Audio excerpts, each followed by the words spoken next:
né? Mas Então fundo, é meio furado, o negócio é comprar com a Anvisa. tecnicamente é um óleo maior qualidade, E um é óleo fácil a Anvisa certificado. liberar? Tipo, tem receita? Sim, você já precisa era. ter uma receita médica, não precisa nem de relatório, no caso das associações você precisa de um relatório justificando e tal. Deu a receita, o paciente vai na Anvisa, vai fazer um cadastro, geralmente esse cadastro é aprovado em 3 dias, paga lá pro laboratório que você escolheu, são mais de 200 laboratórios, vários tipos, vários países, e a medicação chega na sua casa, totalmente legal, com nota fiscal e... É um pouco, que pra legal. mim é um pouco impressionante que assim, cara, ó, beleza, eu entendi aqui que, pô, tanto eu entendi que a maconha, ela tem um efeito medicinal que eu permito que você compre por mim, tá ligado? Pelo Estado, né? Mas, vou te falar, mané, aí, não libera não. Pô, é um pouco louco essa parada. É totalmente esquizofrênico. Tipo, porra, eu consigo comprar do Estado, mas o Estado não deixa eu produzir em casa. Até muito dá, doido. mas tem um caminho longo, não é? Eu ouvi falar que pra você ganhar o aval do Estado pra você produzir, primeiro você tem que produzir legalmente, Exato, é uma Mostrar- concorrência total. mostrar pra eles, Não, ó, pera aí, isso é verdade? Infelizmente é. Que viagem, cara. foi o que falaram, você tem que produzir ilegalmente, aí você mostra, você manda a prova de que você produziu ilegalmente, fala E que funcionou. E pra quem que você manda? Na verdade, você vai ter um acompanhamento médico, Uhum. né? E aí o médico não vai te recomendar fazer isso, mas você decidiu fazer isso e está usando. Você só informou ao médico. E aí o médico viu que está funcionando, ele vai atestar também no relatório que você está usando a medicação, ela é adequada, você está conseguindo extrair e ela está sendo eficaz. Né? Então aí com esse aval técnico do médico, você vai tentar com o seu advogado o direito judicial de você comercializar e plantar o seu remédio. Né? E é fácil conseguir esse direito? Não é muito. Não é muito por causa do custo, né? O advogado, obviamente, Vai ser um bom advogado, né? Eles custam caros. Especialista. E a questão do custo estrutural da coisa também, né? Você plantar assim, por mais que você consiga plantar no seu jardim e tal, você precisa de um rigor técnico, né? De uma coisa assim que vai ter um gasto financeiro que muitas das vezes a população não tem, né? Então, não é um caminho ideal, digamos assim, porque você não dá para comparar um óleo que você fez no seu fogão, na panela, com um óleo que foi feito na indústria, com todo um rigor de qualidade, né, de máquinas especializadas. Então, são 2 óleos totalmente diferentes, mas não é difícil tecnicamente fazer isso. Então, uma pessoa consegue fazer, só que não com a mesma qualidade de uma Entendi. indústria. Com certeza tem uma contraindicação, Tem. não tem? Quais são que acho que vocês já identificaram? Existem contraindicações principalmente em grupos de risco, né? Então, e principalmente ligado a alguns canabinoides, sobretudo o THC, né? Então, o THC, por ser um componente psicoativo da planta, né, que provoca esses efeitos mentais, a gente tem que ter um pouco de parcimônia, tanto em dose, né, quanto em alguns grupos de risco, né? Principalmente o quê? Os psicóticos. Então, o paciente que tem uma tendência a usou cannabis e ficou agitado, ou então tem doenças como esquizofrenia, ou paranoia delirante, enfim. Ele não é indicado que ele use o THC, porém ele pode usar o CBD, né? Então, por exemplo, gestantes também. É muito controverso ainda, tem muito pouca literatura para poder afirmar que é seguro o uso em gestante, né? Então, para a gente usar qualquer coisa em gestante e em criança, a gente precisa ter um respaldo de que realmente a coisa é segura. Então, gestante e criança você vai usar se realmente o benefício for muito superior ao possível risco, né? E que é rotineiro de acontecer. Então, eu tenho casos de gestantes que usam, de crianças, diversos casos que usam, entendeu? Mas não é geralmente a primeira opção que você vai tentar. Você vai tentar outras opções. Mas aí na criança eu imagino que seja sem THC. Exato. Na criança, não é nem que é sem THC. Esse estudo, por exemplo, que eu citei no nosso, a gente vai usar THC, vai usar em criança, só que a dose é muito baixa, entendeu? A dose é muito pequena. Aliás, esse lance da dose é muito importante, né? Porque a ideia de dar cannabis de forma médica não é de forma nenhuma deixar o paciente chapado, é muito longe disso, né? Na verdade, se você está tendo efeitos mentais, né, parecidos com o uso recreativo, é porque a dose provavelmente está errada. A gente tem que reduzir a dose. Então a dose, ela é, na verdade, a menor dose eficaz possível, né? Então você vai tentar trabalhar sempre com a dose que esteja funcionando, mas que não provoque nenhum tipo de efeito colateral. Então, nas crianças, né, só para finalizar o lance do grupo de risco, você vai pensar 2 vezes, né? Realmente preciso? Já tentei outras coisas. Qual é o tipo de canabinoide que eu vou utilizar? Na gestante a mesma coisa. Nos psicóticos a mesma coisa. Tirando daí, cara, é muito difícil você ter problema com cannabis, né? Porque, assim, você até pode ter um efeito colateral. O vovô ficar um pouco esquecido, dependendo da dose. Mas é só você reduzir essa dose que o efeito passa. Então não tem nenhum tipo de efeito irreversível. Não tem nenhuma morte documentada no mundo por overdose de cannabis. Então, você não consegue hoje chegar na farmácia. Se você entrar na farmácia de olho fechado, escolher um remédio, tomar a caixa inteira, com certeza você vai para o hospital.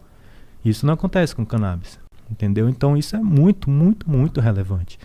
Todo medicamento ele é pautado em eficácia e segurança. A segurança da cannabis é muito grande. E a eficácia também é muito grande. Então é um medicamento que é um potencial enorme. Não é para uma doença. A gente está falando de quase que uma farmácia viva, né? Por causa justamente dessas diversas substâncias que estão lá dentro. Você falou que estudou bastante plantas, né? E, bom, obviamente a maconha é uma realmente poderosa. Tem mais alguma que a galera não tá prestando atenção, mas que é uma planta muito importante? Eu sei que uma vez eu estudei sobre uma chamada Kraton, que é uma planta da... Acho que é da Indonésia, cara. Que é um negócio que eles usavam para os escravos lá, para eles ficarem mais tranquilos. Eu tomei, inclusive, não gostei muito. Mas é um negócio que te dá uma aliviada na ansiedade, assim, pra ser sincero. Mas é muito nojento, dá vontade de vomitar. Sim. Cara, existem diversas plantas. Na verdade, assim, se você for na literatura lá chinesa, que a gente começou aqui falando, desde 1500, ele já tem um catálogo com mais de 1000 plantas com propriedades medicinais, né? Se a gente for para Indiana, é a mesma coisa, para Egito é a mesma coisa. Agora, quando a gente vem para o Brasil, a lista de plantas medicinais, né, autorizadas pelo SUS são 71, cara. Então isso é congruente, entendeu? O Brasil tem a maior biodiversidade do mundo. A Amazônia, caralho, era pra ter, só lá tem 3.000 plantas medicinais. O potencial é medicinais. enorme. A gente não está explorando nem perto de 1% do nosso potencial de medicamentos, de plantas. E o que é que a gente está fazendo? Vem destruindo a nossa reserva, destruindo a nossa floresta, destruindo o índio, que é o que entende da planta, que é o que vai passar pra gente qual é a planta que funciona, em quê. Né? Porque se você for pegar todas as plantas e testar em todas as doenças, imagine o tempo que isso vai levar, né? Mas se você tem ali um cara que sabe que essa planta mais essa dá um resultado bom, você já vai lá e pega as duas e você já testa nesse resultado. E ainda dá o royalty pro índio pra ele ganhar uma grana. Exato, nada mais justo, né? Mas, enfim, a realidade que a gente tem hoje é essa, né? Que não existe um incentivo para a produção de medicamentos naturais. Existe um incentivo para a produção de medicamentos patenteados, de medicamentos que eu consigo produzir em massa, que eu consigo ter royalties. Enfim, então um produto natural eu não tenho direito sobre ele. Quanto que você estima que daria para ganhar por ano o Brasil se a gente tivesse uma indústria de medicamentos que aproveitasse a Amazônia, assim? Porra, cara, infinito. Não consigo te dar essa conta, mas bilhões com certeza e bilhões passa do bilhão, com certeza. E o que falta pra gente começar a explorar essa biodiversidade cientificamente, assim? Não explorar de derrubar, mas chegar lá na Amazônia e coletar um monte de coisa, pesquisar com os índios. Por que a gente não tá fazendo... Quem que faria esse trabalho? Patrocínio, por que ele não tá sendo feito? Cara? Patrocínio. Então, o ensaio clínico, a pesquisa clínica, ele depende de patrocínio. Ele não é uma coisa barata e ele é uma coisa longa. Né? Então, geralmente o investimento... de quem é que tem dinheiro para poder investir em várias fases de pesquisa e concluir ela até o final? A indústria farmacêutica. E elas não estão interessadas na Amazônia? Não é possível. A indústria farmacêutica não tem interesse de pesquisar um produto natural, porque no final ela não vai ser dona desse produto.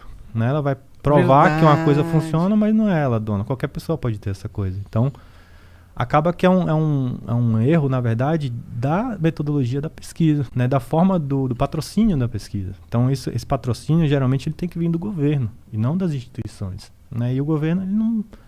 Pelo menos esse governo parece não estar muito preocupado com isso. Sim, eu fiquei sabendo que ele faz manobras, inclusive, para impedir que sejam aprovados os passos para a liberação da maconha medicinal, né? Tipo, esvaziar o Congresso, fazer, sabe, essas manobrinhas para não votar o negócio. Estão fazendo, fiquei sabendo. Hein? Conseguiu passar, né? Passou Conseguiu, agora mas um voto o governo só, tentou errar, tentou foder. Mas ainda não passou no Senado. Então, é uma lei, o PL 499, que está tentando regulamentar. Que vai melhorar o quê? Ela vai tentar regulamentar o plantio, o cultivo aqui no Brasil. Porque o Brasil ele tem potencial para ser a melhor maconha, a melhor cannabis do mundo. Entendeu? Ser exportador e não consumidor de produto final caríssimo. Então hoje o óleo que a gente compra, que sei lá, custa 50, 100 dólares, a gente poderia produzir aqui, poderia fomentar a nossa economia né? Poderia desenvolver aqui centros de tecnologia, de produção, de farmácia viva e exportar para o mundo.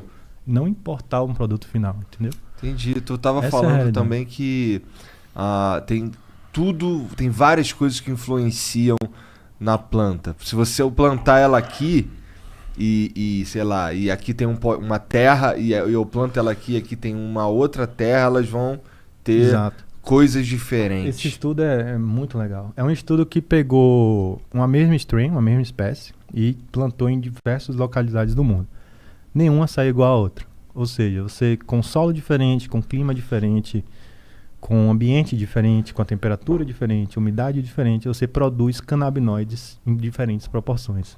Entendeu? Então, você ter o controle disso, técnico, é muito importante, né? É nítido isso. A importância, a relevância disso até na eficácia final. De você ter a mesma planta com a mesma composição, é muito importante. Então, hoje, um mercado muito rico é o mercado da genética da cannabis. Então, algumas startups, algumas empresas, principalmente do Canadá, eles já começam a ter um cannabis code. Foi uma coisa que eu vi lá na Jamaica, na apresentação lá que eu fui. Eles fazem um código de barras daquela genética, né? Então aquela genética tem que ter aquela proporção. Se ela não tiver, ela não é aquela genética de fato. Ela é uma imitação, digamos assim, entendeu? Então, pô, a capacidade, a potencial disso, ele é absurdo, né? E o que a gente está vivendo hoje é como se fosse o tempo das cavernas ainda. Né? Já melhoramos muito. Temos que admitir que já melhoramos muito. Mas Agora já Estamos sabe. na era medieval ainda. Não, agora já sabe ligar o fogo. a gente Então, tá lá. fazendo uma fogueirinha. Tá, cara, beleza. Aí, vamos dizer que esse bagulho aí passe lá no Senado, caralho. Como é que isso facilita a tua vida como pesquisador? Pô, facilita que a gente tem agora matéria-prima para pesquisar, né? Então hoje, nem para as faculdades, as universidades, o governo está deixando pesquisar, entendeu? É muito difícil você conseguir uma liberação para você cultivar para pesquisa, imagine. Mesmo já tendo essas regulamentações há muito tempo. Já até imagino o Bolsonaro falando, não, tem que proibir isso aí porque eles estão fumando maconha nas universidades. Caralho. Pois é, exatamente. Pô, mas